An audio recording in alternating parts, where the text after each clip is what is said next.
وداعيا إلى الله بإذنه وسراجا منيرا. أما بعد فقد قال الله تعالى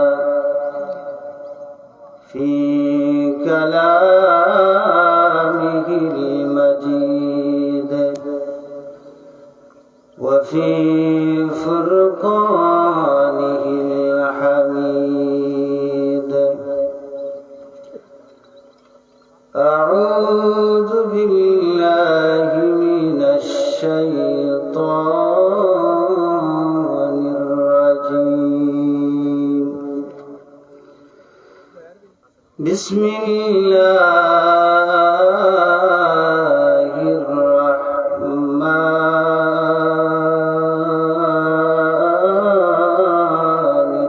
الرحيم.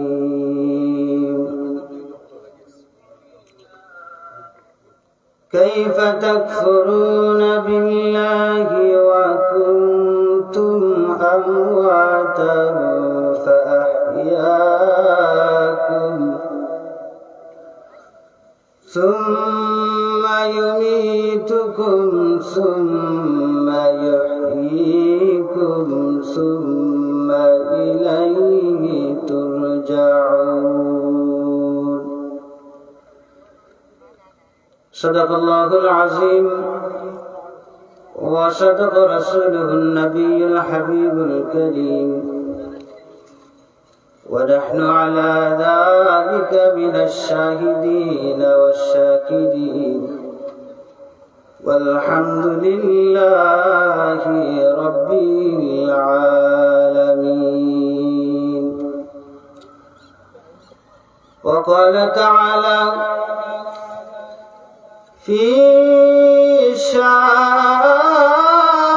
حبيبه ومحبوبه ومعشوقه مخبرا وآمرا: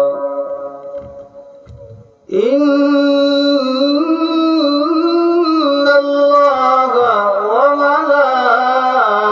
وملائكته يصلون على النبي يا أيها الذين آمنوا صلوا عليه وسلموا تسليما. صلى الله على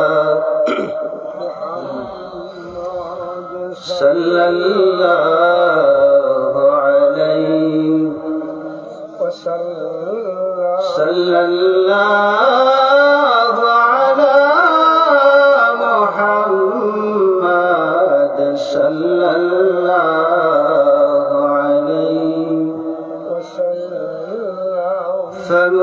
فمحمدنا هو سيدنا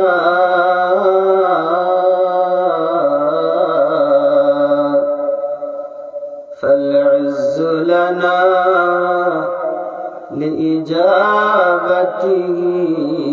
صلى الله على محمد صلى الله عليه صلى الله على محمد صلى الله عليه أزكى النسب أعلى الحصب كل عرب في خدمته. صلى الله على محمد صلى الله عليه صلى الله على محمد صلى الله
আলহামদুলিল্লাহ,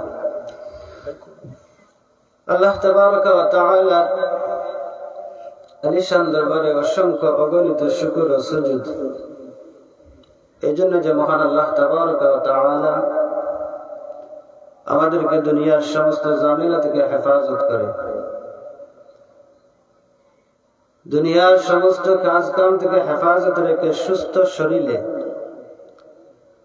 জান্নাতি একটি বাগানে আমরা কিছু সময়ের জন্য বসতে পেরেছি।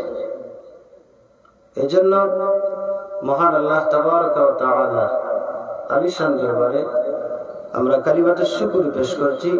সকলে জবান খুলে পড়ি কালিমাতুশ শুকর আলহামদুলিল্লাহ। লক্ষ কোটি দরুদ আর সালাম তার চেয়ে বেশি।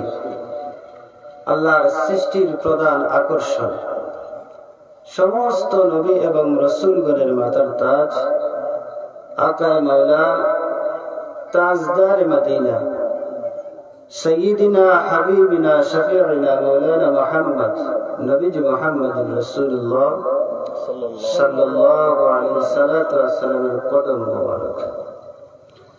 সম্মানিত হাজিরিন কিরাম, আল্লাহ পাক আমাদেরকে এই জমিনের মধ্যে প্রেরণ করেছেন, তৈয়ার করেছেন। আল্লাহ পাকের আমাদেরকে জমিনের মধ্যে যে প্রেরণ করেছেন, আল্লাহ পাকের কোনো স্বার্থ নেই। নিঃস্বার্থভাবে আল্লাহ পাক আমাদেরকে লালন পালন করেন।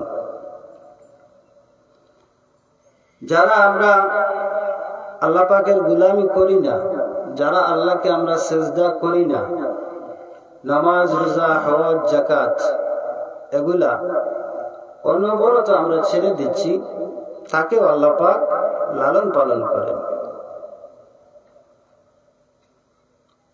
আল্লাহ পাক আমাদেরকে এই জমিনের মধ্যে প্রেরণ করেছেন, তার একমাত্র কারণ হলো যদি আমরা কোরআন আল কারীমের কাছ থেকে জানতে চাই, কোরআন আমাদেরকে বলে দিবে বিসমিল্লাহির রহমানির রহিম ওয়া মা খালাকাতুল জিন্না ওয়াল ইনসা ইল্লা লিয়াবুদুন। যে যদি আমরা কোরআন আল কারীমের মাধ্যমে জানতে চাই যে আল্লাহ পাক আমাদেরকে এই জমিনের মধ্যে কেন প্রেরণ করলেন, কোরআন তার জবাব দিবে, হে দুনিয়ার মানুষ, আল্লাহ পাক এই জমিনের মধ্যে দুই জাতিকে সৃষ্টি করেছেন একমাত্র তারই ইবাদত করার জন্য। এই জমিনের মধ্যে আল্লাহ রাব্বুল আলামিন আমাদেরকে যে প্রেরণ করেছেন, আমরা যে চিরজীবন এই জমিনের মধ্যে বেঁচে থাকবো, বিষয়টা কিন্তু এমন নয়। এখানে আমরা যারা রয়েছি তারা কি চিরজীবনে আমরা দুনিয়ার জমিনে বেঁচে থাকবো? না। কারণ এই জমিনের মধ্যে আল্লাহ পাক যাদেরকে দিয়ে বাদশাহী করিয়েছেন, এই জমিনের মধ্যে 4 জন মানুষের দুনিয়ার বাদশাহী করেছে, রাজত্ব করেছে। তার মধ্যে 2 জন মানুষ হলেন মুমিন মুসলমান, আর 2 জন হলো কাফের। মুসলমানদের মধ্যে 2 জন হলেন বাদশাহ যুলকারনাইন আর বাদশাহ সুলাইমান আলাইহিস সালাতু ওয়াস সালাম। আর কাফিরদের মধ্যে 2 জন হলো বাদশাহ বুখতে নসর আর বাদশাহ নমরুদ।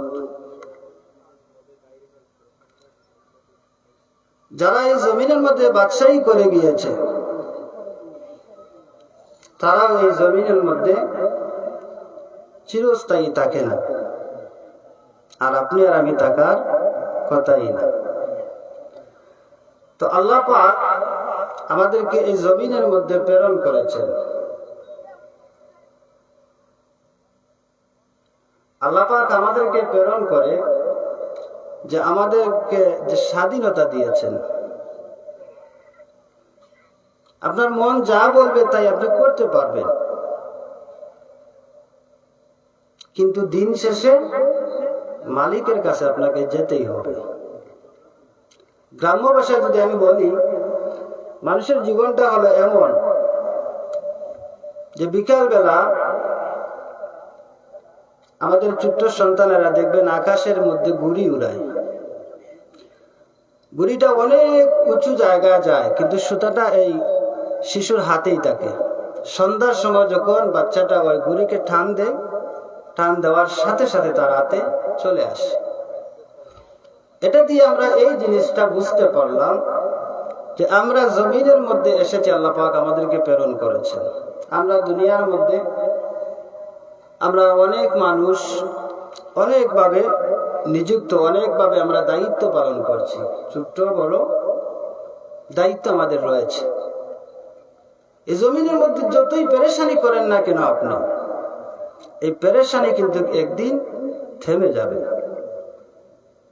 আপনি ভাবছেন যে আমি ছাড়া আমার এই কাজটা হবে না, আপনি ভাবছেন যে আমি ছাড়া আমার এই ফ্যামিলিটার কোনো উপায় নেই, কিন্তু আল্লাহর নামে কসম করে বলি, আপনি আজকে মারা যান, কাল আপনার ফ্যামিলির মতোই চলবে। যে কাজটা আপনি ছাড়া হইতো না, আপনি আজ মারা যান, কাল এই জিনিসটা তার গতিতেই সে চলতে থাকবে, আপনার জন্য দুনিয়া থেমে থাকবে না। দুনিয়াটা মানুষের জন্য থেমে থাকে না, দুনিয়ার নিয়মে চলতে থাকে। তো হাজিরিন কেরাম, আল্লাহ পাক যে এই জমিনের মধ্যে আমাদেরকে প্রেরণ করেছেন, আমরা বেশি দূর যাওয়া লাগবে না। মনে করেন আজ থেকে 30 থেকে 35 বছরের ইতিহাস আপনি দেখেন, যে আপনি যে বাড়ির মধ্যে থাকেন, যে রুমের মধ্যে থাকেন, ওই রুমের মধ্যে, বাড়ির মধ্যে আপনার কোন রক্ত সম্পর্ক অথবা আপনার দাদা, বাবা, চাচা তারা বসবাস করত। তারাই কিন্তু এই রুমটা, এই বাড়িটা আমার করে বলে গিয়েছে। তারা জমিন থেকে চলে গেছে। আজ আপনি আমি এই বাড়িটা আমার বলতেছি। সত্যিকার অর্থে এই জমিনের মধ্যে চিরস্থায়ী কারোর জন্য বাড়ি নয়। আপনাকে আমাকে চলে যেতে হবে। আপনার আমার জন্য যদি চিরস্থায়ী এই জমিনের মধ্যে বাড়িঘর থাকতো, তাহলে এত দামি ঘর বিল্ডিং রেখে আপনাকে আমাকে একদিন গাছতলা অথবা বাঁশতলাতে শোয়া লাগতো না। এই সময়টা শুধুমাত্র যত সময় মানুষের দেহের মধ্যে প্রাণ আছে, তত সময় মানুষের দাম রয়েছে। মানুষের দেহ থেকে যখন মানুষের প্রাণটা উড়ে যায়, তখন 1 পয়সার মানুষের আর দাম থাকে না।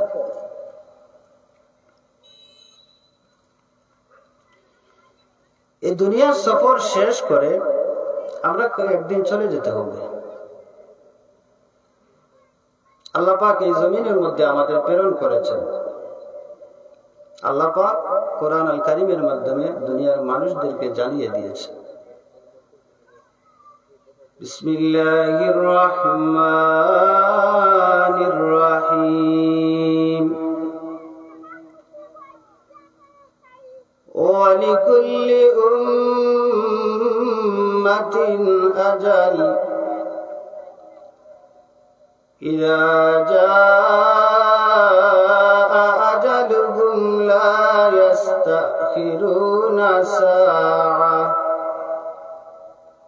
সাআতান ওয়া লা ইস্তাকদিমুন।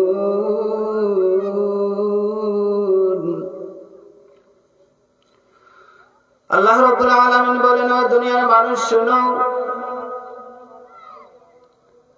আমি আল্লাহ রাব্বুল আলামিন তোমাদেরকে জমিনের মধ্যে প্রেরণ করেছি, তোমাদেরকে জমিনের মধ্যে ছেড়ে দিয়েছি, কিন্তু আমি এমনিতে তোমাদেরকে ছেড়ে দেই নাই। আমি আল্লাহ রাব্বুল আলামিন তোমাদের সাথে লিমিটেড একটা সময় দিয়েছি। এই লিমিটেড সময়টা যখন শেষ হয়ে যাবে, লিমিটেড সময় যখন ফুরিয়ে যাবে, তখন তোমরা জমিনের মধ্যে আর থাকতে পারবে না। তোমরা আমার কাছে চলে আসতে হবে। এই আয়াত থেকে সুস্পষ্ট ভাবে মানুষের বোঝা উচিত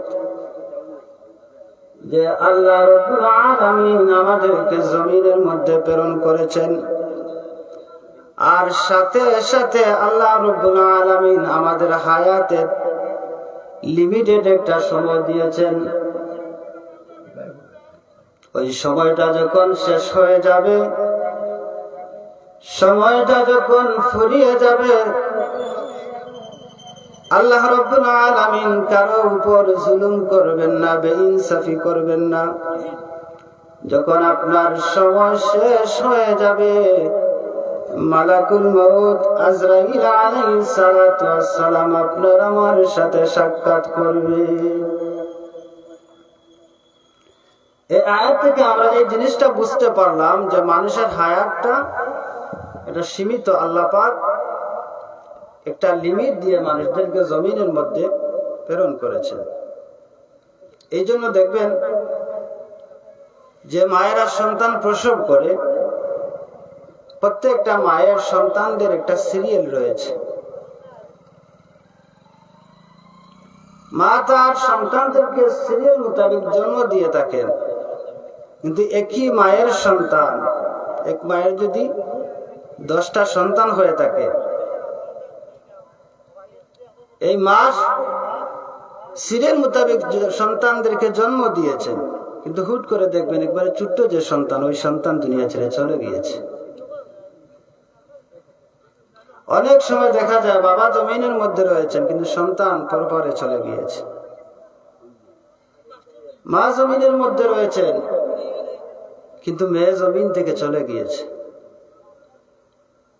আল্লাহর কালামে আর দুনিয়ার নিয়ম অনুযায়ী আমরা এই জিনিসটা বুঝতে পারলাম যে মানুষের হায়াতটা সীমিত, লিমিটেড। দেখবেন আমাদের সমাজে অনেক মানুষ যখন ছোট্টকালে মানুষ মারা যায়, তখন বলে যে এই মৃত্যুটা অকাল মৃত্যু। আসলে ইসলামে অকাল মৃত্যু বলতে কিছু নেই। আল্লাহ পাক আপনাকে আমাকে যে হায়াত দিয়েছেন, এই হায়াত উপভোগ করার পর আপনাকে আমাকে আল্লাহ পাক পরপারের জন্য ডাক দিবেন। সম্মানিত হাজিরানে কেরাম, আল্লাহ রাব্বুল আলামিন এই জমিনের মধ্যে আমাদেরকে প্রেরণ করেছেন, তৈয়ার করেছেন। আমরা জমিনের মধ্যে আসার পর আমরা আল্লাহ রাব্বুল আলামিনের নাফরমানি করি। আমরা অনেকে নামাজ পড়ি না, অনেকেই রোজা রাখি না। শরীয়তের হুকুম আহকাম আমাদের উপর যে ফরজ, ওয়াজিব, সুন্নত, এগুলো আমাদের উপর, এইগুলো আমরা খেয়াল করি না। অনেকে আমরা গাছের পূজা করি, অনেকে আমরা আগুনের পূজা করি। কেউ এক খোদা দাবিদার, কেউ অনেক খোদায় দাবিদার। দুনিয়ার মধ্যে আসার পর আপনি আমি যা কিছু করি না কেন, এই জীবনের সমস্ত ব্যস্ততা, সমস্ত জীবনের আয়োজন একদিন সমাপ্ত করে আপনাকে আমাকে আল্লাহ রাব্বুল আলামিনের ডাকে সাড়া দিতে হবে। আমি যে আয়াতে কারিমা তিলাওয়াত করেছিলাম, আল্লাহ রাব্বুল আলামিন বলেন, কাইফা তাকফুরুনা বিল্লাহি ওয়া কুনতুম আমওয়াতাম ফাআহইয়াকুম সুম্মা ইউমীতুকুম সুম্মা ইউহয়ীকুম সুম্মা ইলাইহি তুরজাউন। আল্লাহ রাব্বুল আলামিন বলেন, ও দুনিয়ার মানুষ, তোমরা কিভাবে তোমাদের রবকে অস্বীকার করো, কিভাবে তোমরা তোমাদের রবের নাফরমানি করো। ও দুনিয়ার মানুষ, তোমরা তো একদিন মৃত ছিলে, তোমরা একদিন মৃত ছিলে। আমি আল্লাহ রাব্বুল আলামিন তোমাদের উপর দয়া করেছি, তোমাদের উপর ইহসান করেছি।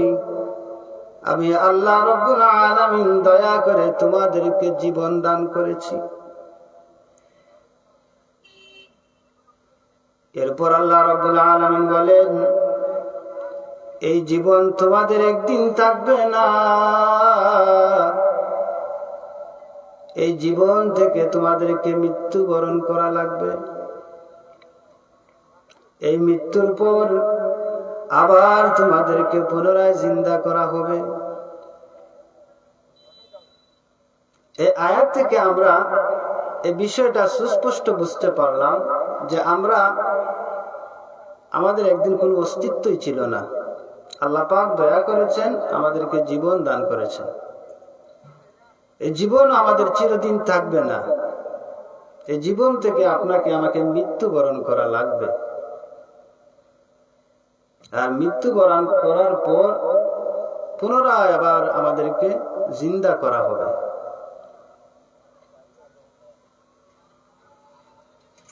সম্মানিত হাজরিনে কেরাম, এই জমিনের মধ্যে মানুষকে আল্লাহ রাব্বুল আলামিন প্রেরণ করেছে।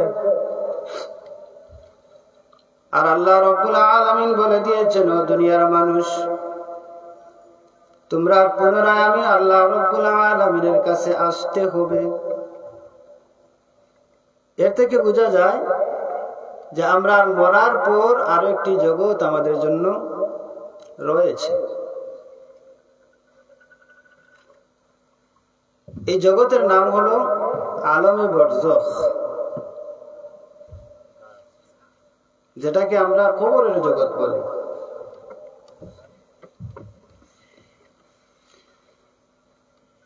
এই কবরের জগৎ বড় কঠিন এক জগৎ।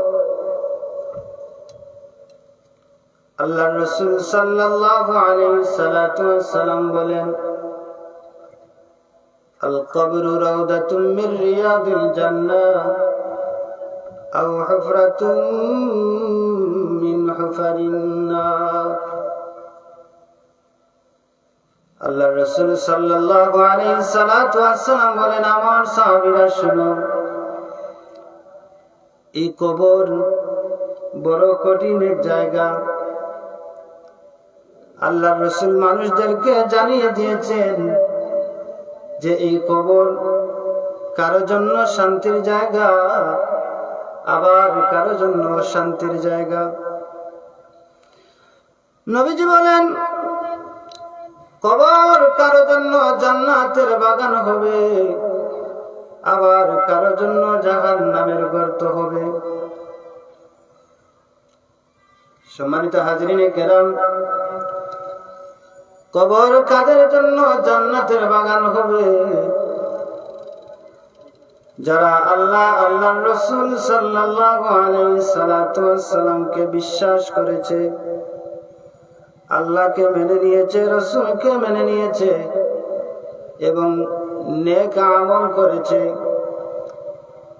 তাদের জন্য আল্লাহর রাসূল বলেন, এদের জন্য কবর হবে জান্নাতের বাগান। সুবহানাল্লাহ। কবর কাদের জন্য? জাহান্নামের গাড়া হবে।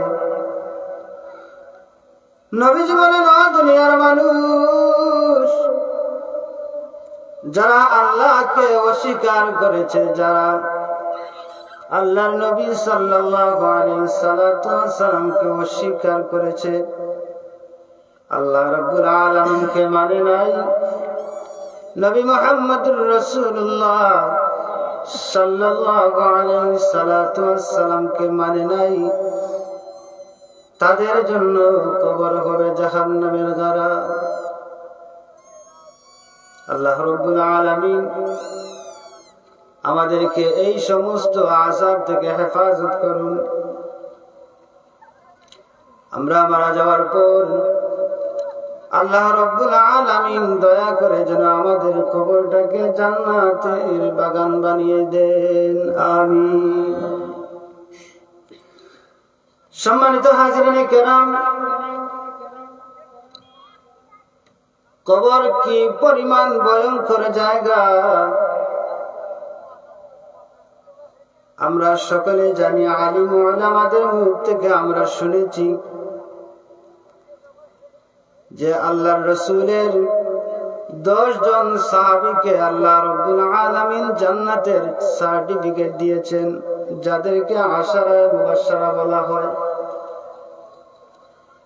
এরপরেও আল্লাহ রাব্বুল আলামিন আল্লাহর হাবিবের সমস্ত সাহাবায়ে কেরামকে জান্নাতের সুসংবাদ দিয়েছেন। কোরআন আল কারীম সাক্ষী, ওয়া কুল্লান ওয়া'আদাল্লাহুল হুসনা। আল্লাহ রাব্বুল আলামিন আল্লাহর রাসূল সাল্লাল্লাহু আলাইহি সাল্লামের সমস্ত সাহাবায়ে কেরামকে জান্নাতের সুসংবাদ দিয়েছেন। তার মধ্য থেকে আল্লাহ রাব্বুল আলামিন আল্লাহর রাসূলের 10 জন সাহাবীকে জান্নাতের সার্টিফিকেট দিয়েছেন। দুনিয়ার জমিনে থাকা সত্ত্বেও তারা জান্নাতের সার্টিফিকেট পেয়েছেন। তার মধ্যে একজন হলেন হযরত উসমান রাদিয়াল্লাহু তাআলা আনহু। সুবহানাল্লাহ। এই হযরত উসমান রাদিয়াল্লাহু তাআলা আনহুর আরেকটা পরিচয় হলো, হযরত উসমান রাদিয়াল্লাহু তাআলা আনহুকে জিন্নুরাইন বলা হয়, যে আল্লাহর হাবিবের 2 জন কন্যাকে হযরত উসমান রাদিয়াল্লাহু তাআলা আনহু বিবাহ করেছিলেন। এরপর আরেকটা পরিচয় হলো, হযরত উসমান রাদিয়াল্লাহু তাআলা আনহু হলেন আল্লাহর রাসূলের সাহাবী। সাহাবায়ে কেরাম আর দুনিয়ার সাধারণ মানুষ সমান নয়। হযরত উসমান রাদিয়াল্লাহু তাআলা আনহু যখন কবরের পাশ দিয়ে চলে যাইতেন, হযরত উসমান রাদিয়াল্লাহু তাআলা আনহু এত বেশি কান্না করতেন। কিতাবের মধ্যে এসেছে আল্লাহর রাসূলের সাহাবী হযরত উসমান রাদিয়াল্লাহু তাআলা আনহু গাল বেয়ে বেয়ে, দাড়ি বেয়ে বেয়ে চোখের পানি জমিনের মধ্যে পড়তো। সুবহানাল্লাহ। সাহাবায়ে কেরাম প্রশ্ন করলেন, রে ভাই উসমান, তোমার সামনে জান্নাতের আলোচনা করা হয়,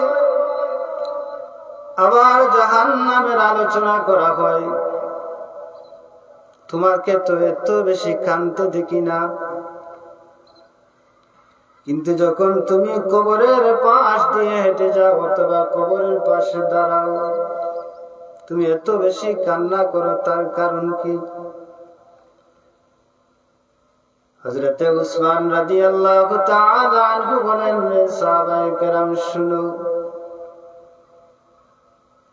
আমি আমার নবীজির জবান মুবারক থেকে শুনেছি, কবরের মধ্যে মানুষকে 3টা প্রশ্ন করা হবে। কবরের মধ্যে প্রশ্ন করা হবে, মার রব্বুকা, তোমার রব কে? ওয়া মা দীনুকা, তোমার দিন কি? ওমান নবিয়ুকা, তোমার নবীকে। এইভাবে কবরের মধ্যে তিনটি প্রশ্ন করা হবে। নবীজির জবান মুবারক থেকে শুনেছি, কিন্তু আমি উসমানের ভিতরে এত বেশি ভয় যে আমি এই চিন্তা করি যে আমি উসমান কি কবরের প্রশ্নের সওয়াল জবাব দিতে পারবো। সুবহানাল্লাহ। এই জায়গাটা যদি কোনো মানুষ গভীর ভাবে চিন্তা করে, অনেক কিছু শিকার এই জায়গার মধ্যে রয়েছে। যে একজন মানুষ যদি গভীর ভাবে চিন্তা করে যে আল্লাহ রসুলের সাহাবী,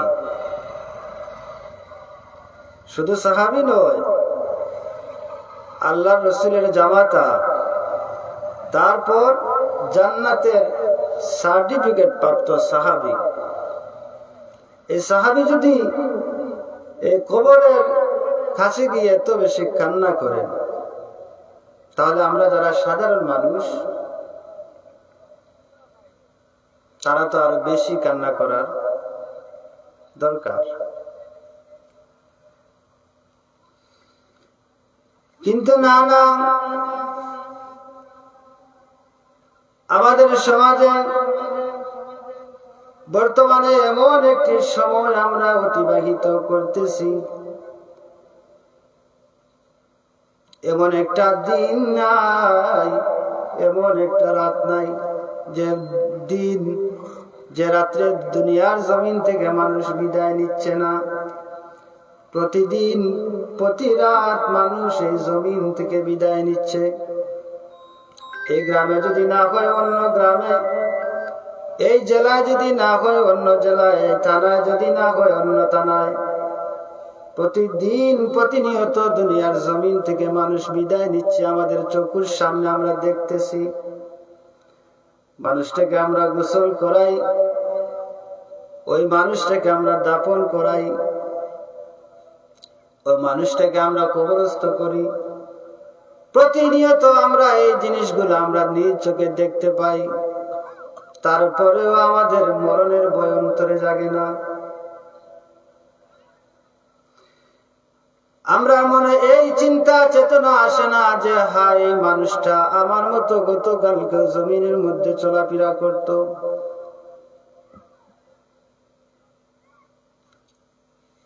আমরা মনে করি যে আমার বয়স এখন 18 থেকে 20 বছর অথবা 25 বছর, আমি আরো অনেক বছর বাঁচব।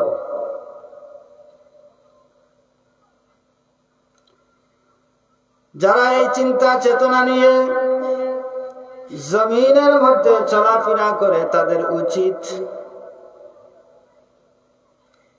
উচিত চিন্তা চেতনা পাল্টানোর জন্য। কারণ যুবক, তুমি কি দেখো না, অনেক মানুষ সকালবেলা বাড়ি থেকে স্বপ্নের বাইক নিয়ে বাহির হয়। স্বপ্নের বাইক নিয়ে যখন বাহির হয়, তখন সময় যুবকটা জানতো না যে বিকালে তার লাশ হয়ে ফিরতে হবে। অনেক মানুষ রাত্রিবেলা ঘুমায়। যখন মানুষটা ঘুমায়, তখন ওই সময় মানুষ জানে না যে কাল সকালে আর তার ঘুম ভাঙবে না। যে যুবক সকালবেলা বাড়ি থেকে স্বপ্নের বাইক নিয়ে বাহির হয়, কিছু দূর যাওয়ার পর শোনা যায় ওই যুবকটা অ্যাক্সিডেন্ট করে দুনিয়ার জমিন থেকে বিদায় নিয়েছে। এভাবে ঘটনা হয় না? প্রতিনিয়ত হচ্ছে। অনেক মানুষ রাত্রিবেলা সুন্দর করে খানা পিনা করে রাত্রিবেলা ঘুমের মধ্যে যায়। সকালবেলা মানুষটা আর জাগে না। পাড়া প্রতিবেশীরা যখন ডাক দিয়ে তার কোনো সারা শব্দ পায় না, একটা সময় তারা দরজাটা ভেঙে দিয়ে ঘরের মধ্যে প্রবেশ করে। ঘরের মধ্যে প্রবেশ করে দেখে মানুষটার জমিনের মধ্যে নাই। আপনি আমি এই চিন্তা যে করি, যা আমরা এখনো যুবক মানুষ রয়েছে, আমরা আরো অনেক বছর বাঁচব, এই গ্যারান্টি আপনাকে কে দিয়েছে? যদিও আপনার মনের মধ্যে এই চেতনা থাকে, কিন্তু যে জিনিসটা মানুষ নিজের চোখে দেখে, এই জিনিস যে এই জিনিসটা এইভাবে ঘটে, বাস্তবে যে জিনিস দেখা যায় এটা মানুষ বেশি বিশ্বাস করে। কিন্তু এই যে আমাদের অবস্থা, এই জিনিসটা দেখার পরও আমরা সচেতন নই। বলবেন হুজুর কিভাবে?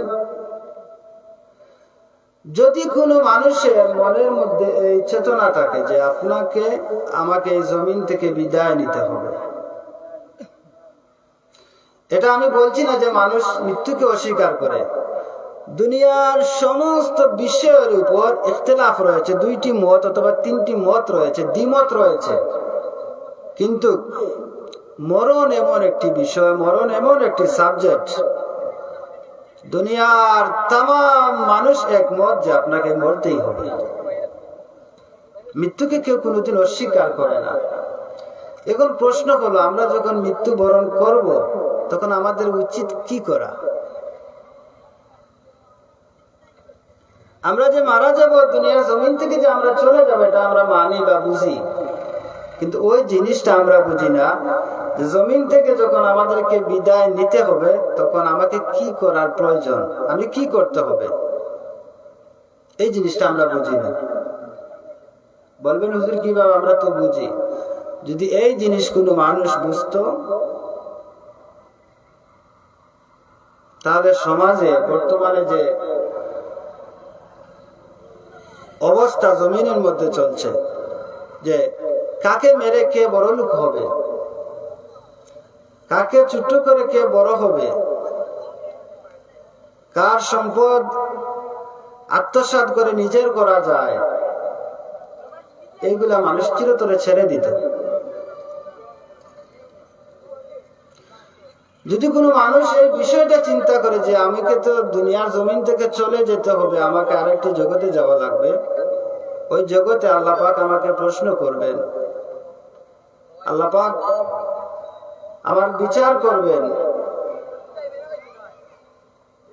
তখন আমাকে যখন আল্লাহ পাক আমাকে প্রশ্ন করবেন, তখন আমি এটার জবাব কি দিব? এই চিন্তা চেতনা যদি কোনো মানুষের অন্তরে চলে আসে, এই মানুষটা কোনোদিন মানুষের ক্ষতি করতে পারবে না। কারণ যখন সে মানুষের উপর জুলুম করতে যাবে, মানুষের সম্পদ আত্মসাৎ করতে চাইবে,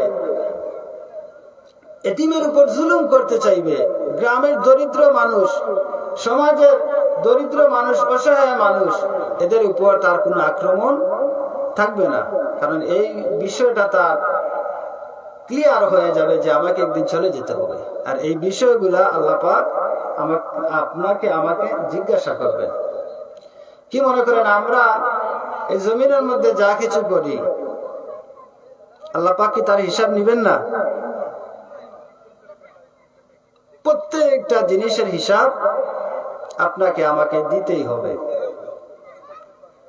কিন্তু আমরা যে জমিনের মধ্যে আল্লাহ পাকের নাফরমানি করি, আমরা ডানে তাকাই, বামে তাকাই, সামনে তাকাই, পিছনে তাকাই, কিন্তু আফসোসের বিষয় হলো আমরা আকাশের দিকে তাকাই না।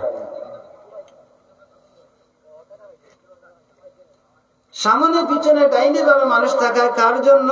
যে আমি যে গুনাহ করতেছি মানুষ দেখে ফেলে।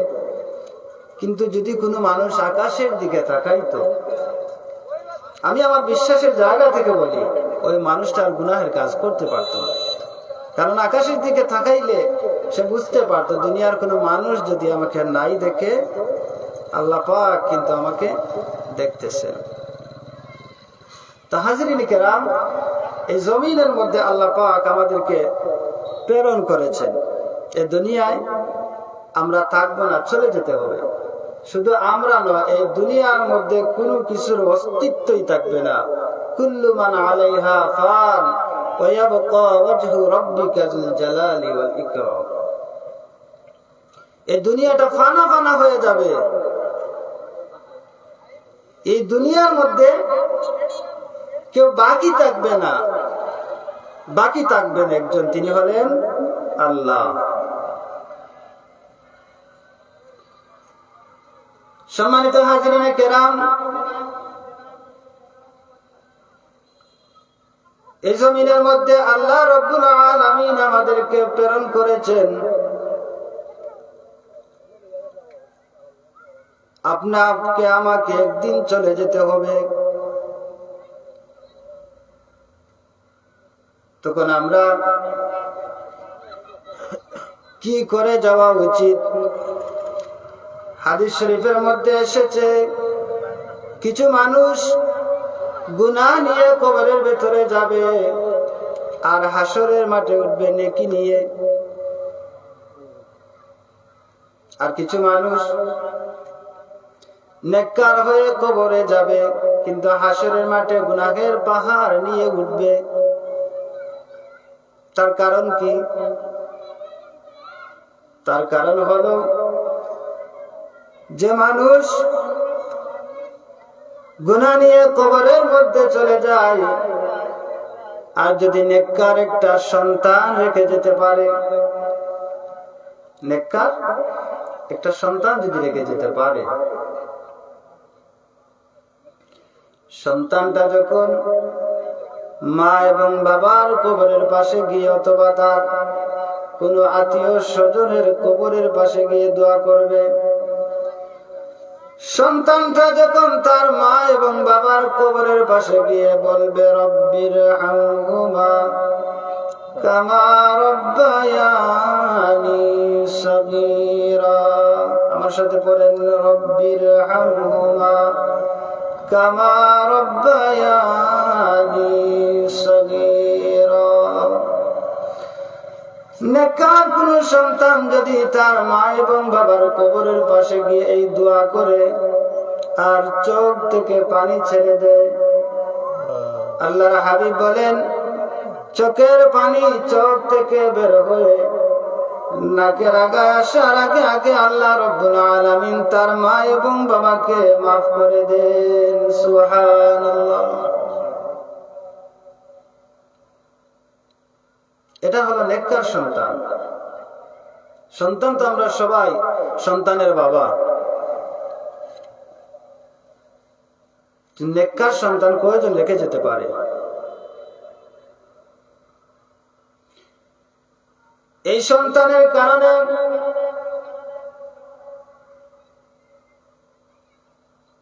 যারা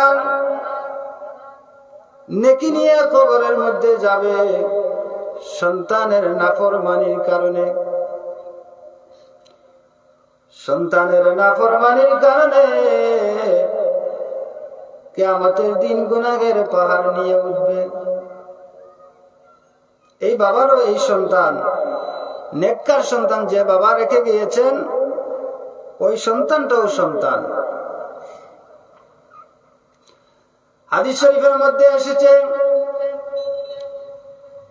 যে মানুষ যখন মারা যায়, মানুষ মারা যাওয়ার পর থেকে নিয়ে তার আমলের দরজাগুলা বন্ধ হয়ে যায়। একজন মানুষ যখন মারা যায়, মারা যাওয়ার পর আর তার নেকি করার কোনো সুযোগ থাকে না, তার আমলের দরজাটা বন্ধ হয়ে যায়।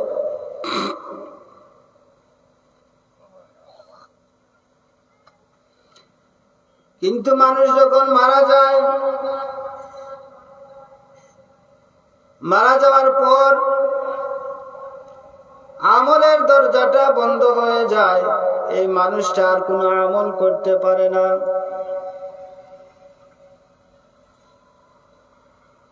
কিন্তু যে মানুষ তিনটি কাজ করে যেতে পারবে, ওই মানুষটা মারা যাওয়ার পরও আল্লাহ রাব্বুল আলামিন তার কবরের মধ্যে নেকির একটা অংশ প্রেরণ করবেন।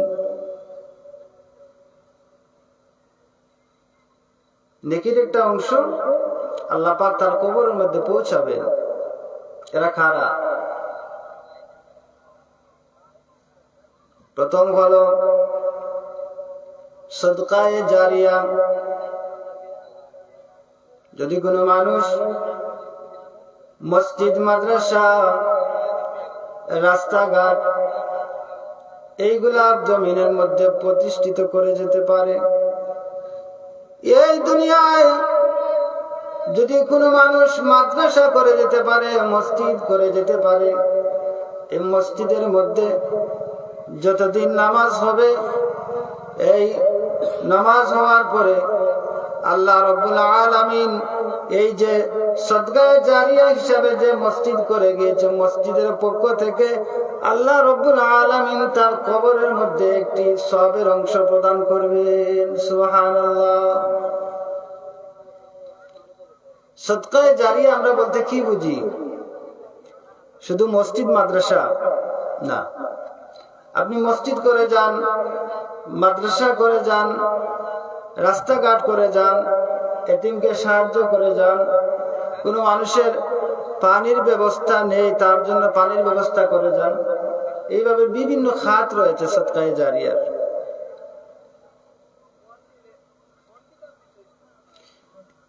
সদকায়ে জারিয়া এই সমস্ত আমলগুলিকে বলা হয় যে আমলটা জারি থাকে, মানুষটা মৃত্যুবরণ করে চলে যাবে আর তার এই সওয়াবের উসিলাটা সওয়াব আল্লাহ পাক তার কবরের মধ্যে পৌঁছাবেন।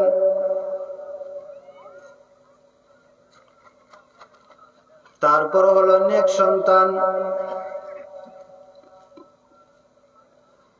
কোন মানুষ যদি একটা সন্তানকে নেক সন্তান হিসাবে জমিনের মধ্যে রেখে যেতে পারে, একটা সন্তানকে আলিম বানিয়ে যেতে পারে, একটা সন্তানকে যদি হাফিজে কোরআন বানিয়ে যেতে পারে, ওই সন্তানটা জমিনের মধ্যে যতদিন থাকবে তার মা এবং বাবার জন্য দোয়া করবে।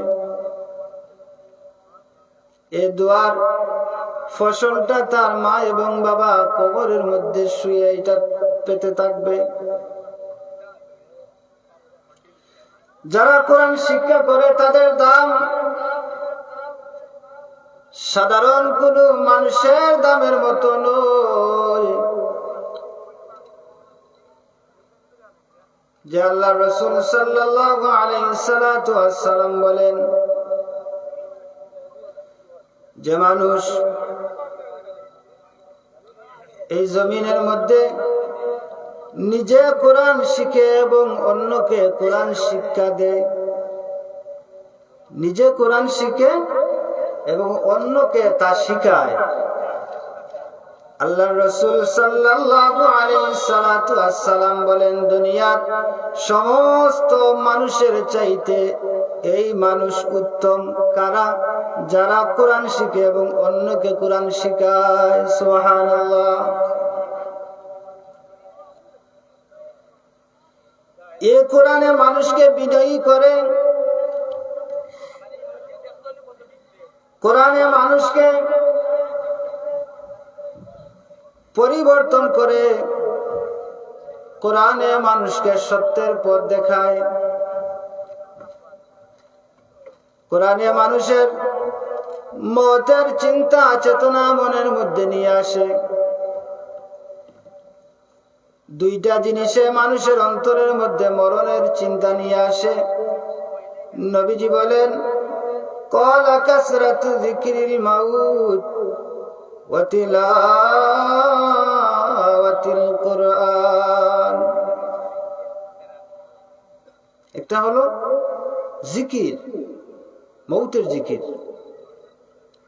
আর একটা হলো কোরআন তিলাওয়াত।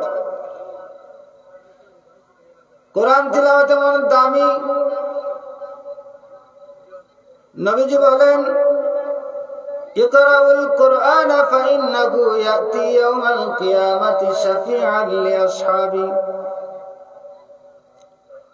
আল্লাহর রাসূল সাল্লাল্লাহু আলাইহি সাল্লাতু ওয়াসসালাম বলেন, ও দুনিয়ার মানুষ, তোমরা বেশি বেশি করে কোরআন আল কারীম তিলাওয়াত করো।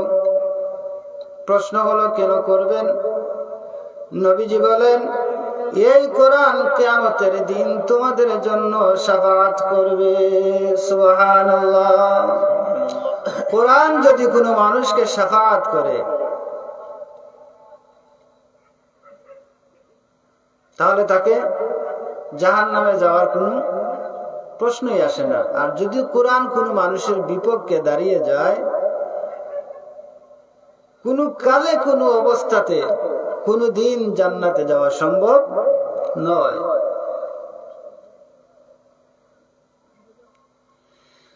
সম্মানিত হাজিরিনে কেরাম, এ কোরআন এমন এক কিতাব, যেই কিতাবে মানুষকে সঠিক পথ দেখায়।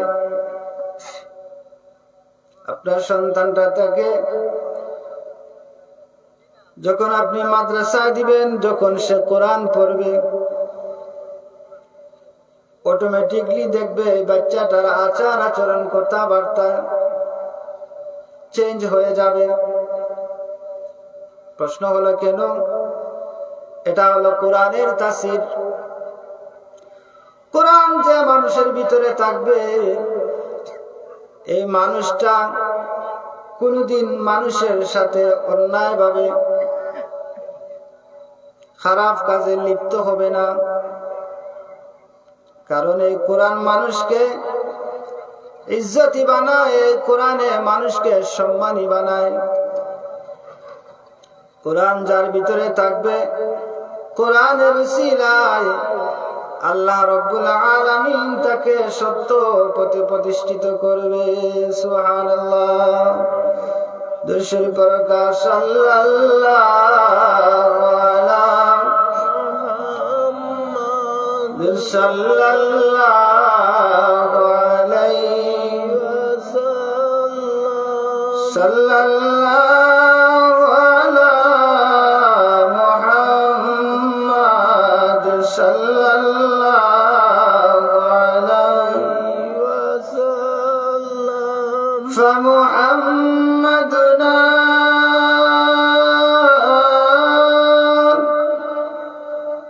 هو سيدنا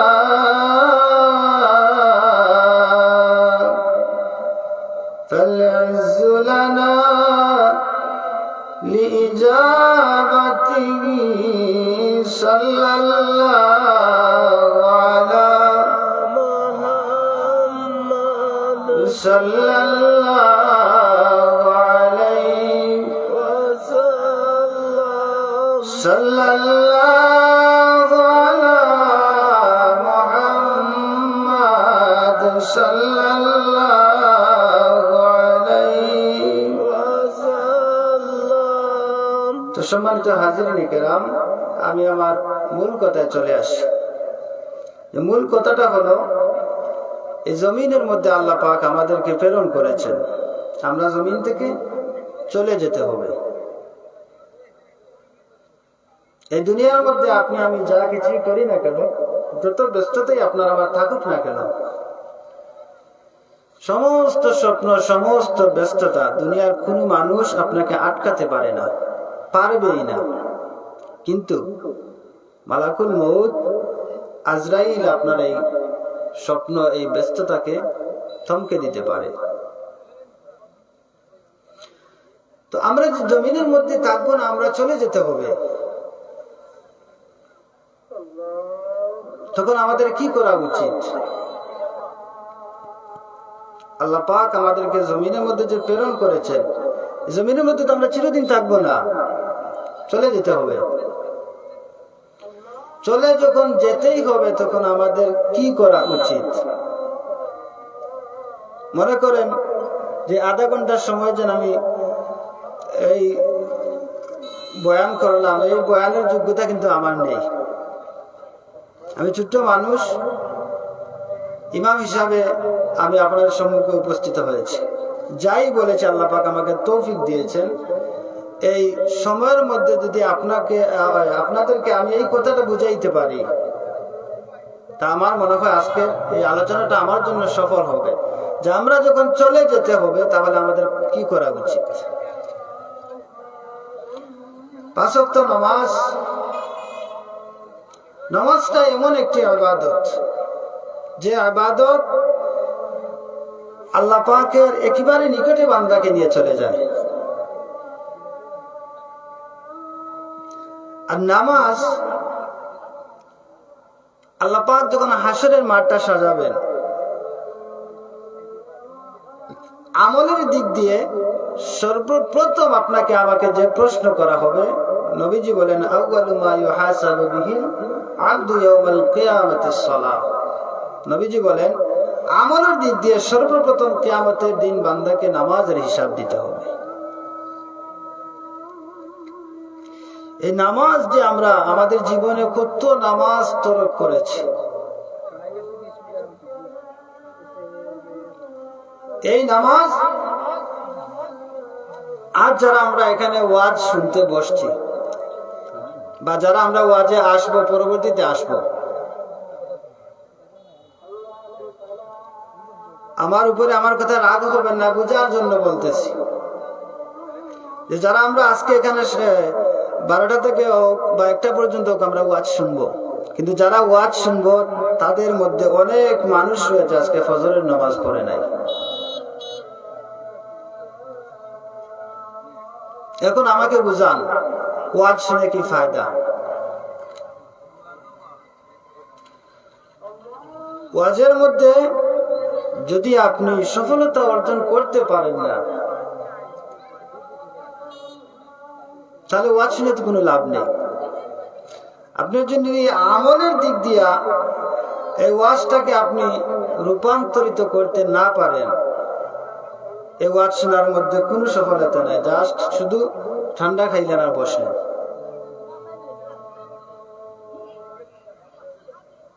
আর যদি কোনো মানুষ, আমাদের সমাজে তো বর্তমানে ওয়াজের কোনো অভাব নেই, প্রত্যেক জায়গায় জায়গায় ওয়াজ, আর আমরা টার্গেট করি কোন বক্তার কণ্ঠ সুন্দর, কোন বক্তার চেহারা ছবি সুন্দর, কোন বক্তা কানে ধরে টান দিতে পারে।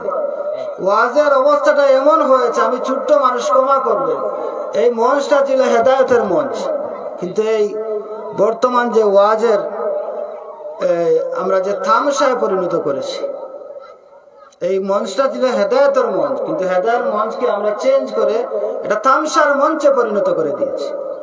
তার একটাই মাত্র কারণ, আমরা যারা ওয়াজ শুনি আমাদের ভিতরে ইখলাস নেই।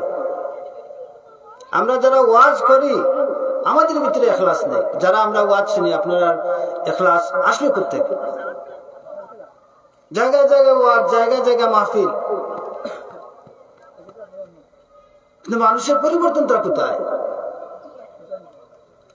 ঢাকা থেকে আমরা হুজুর এনে 50,000 টাকা দিয়ে গান গাওয়াই।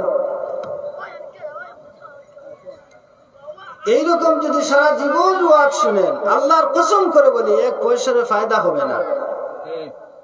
আপনি শুধু, আমি ছোট্ট মানুষ, আপনার আমার বাবা চাচার বয়সী, পায়ে হাত দিয়ে বলি, শুধু একটা কথাই শুনবেন, একটা কথাই মানবেন, কাফা বিল মাউতি ওয়াইজা। কোন বিষয়ে ওয়াজ শোনা লাগবে না, মৌতের ওয়াজ একজন মানুষের জীবনকে শুধরে দিতে পারে।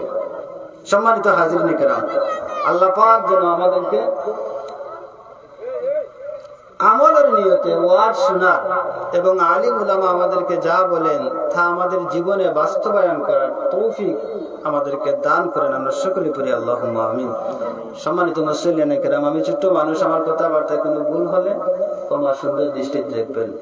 সাল্লাল্লাহু আলা সাইয়্যিদিনা ওয়া মাওলানা মুহাম্মদ ওয়া আলা আলিহি ওয়া আসহাবিহি ওয়া সাল্লাম।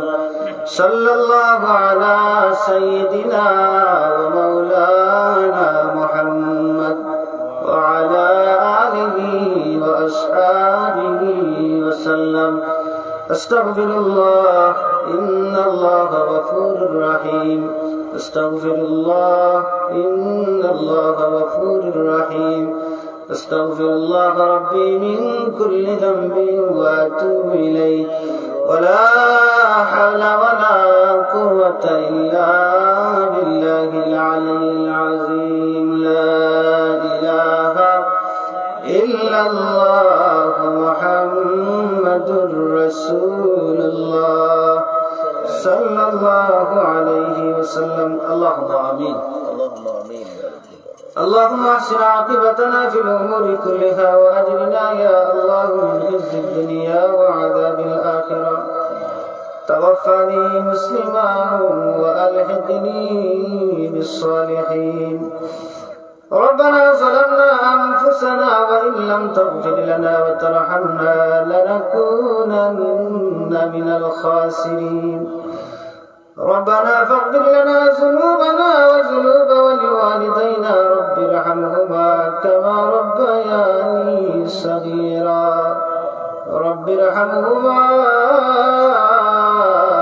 كما ربياني صغيرا আল্লাহ রাব্বুল আলামিন তোমার মায়ার বান্দা হইয়া তোমার দরবারে হাত বাড়াইলাম আমরা কেউর হাতে তোমার দরজা থেকে ফিরাই দিও না আজকের মাহফিলে কবুল করো মাহফিলের আলোচনা অনুযায়ী আমরা জীবনে বাস্তবায়ন করার তৌফিক দান ফরমাও আল্লাহ মাহফিলের ওসিলা এই গ্রামের সমস্ত মানুষকে মাফ করে দাও যত মানুষ কবরের বাসিন্দা হইছেন মাহফিলের ওসিলা মাওলা কবরের মধ্যে তোমার রহমতের ঝড়ি বর্ষণ ফরমাও আল্লাহ এই গ্রামের যত মানুষ প্রবাসী জীবন মাওলা তামাম রে তোমার হাওলা করলাম তুমি হেফাজত ফরমাও মাহফিল করতে গিয়া যত মানুষের সাহায্য সহযোগিতা করছেন মাওলা তোমার হস্তে কবুল ও মঞ্জুর ফরমাও এর উসিলা মাওলা তার জিন্দা মুর্দারে মাফ করে দেও তার দিন ও দুনিয়ারে উজালা করে দেও আয় আল্লাহ রাব্বুল আলামিন আমরা দয়ার মাই বাপরে তুমি মাফ করে দেও আমরা মা বাপ যারা কবরবাসী মাওলা মাহফিলের সওয়াব নিয়ে তার কবরের মধ্যে নিয়ে পৌঁছে দেও আয় আল্লাহ আমরা মা বাপ যারা হায়াতে বাকি আছেন ও মালিক আমরার মাতার ছায়া হিসাবে দীর্ঘদিন এই জমিনের মধ্যে বাকি রাখিও হাসবুনাল্লাহু ওয়া নি'মাল ওয়াকিল নি'মাল মাওলা ওয়া নি'মান নাসির بفضل سبحان ربك رب العزة عما يصفون وسلام على المرسلين والحمد لله رب العالمين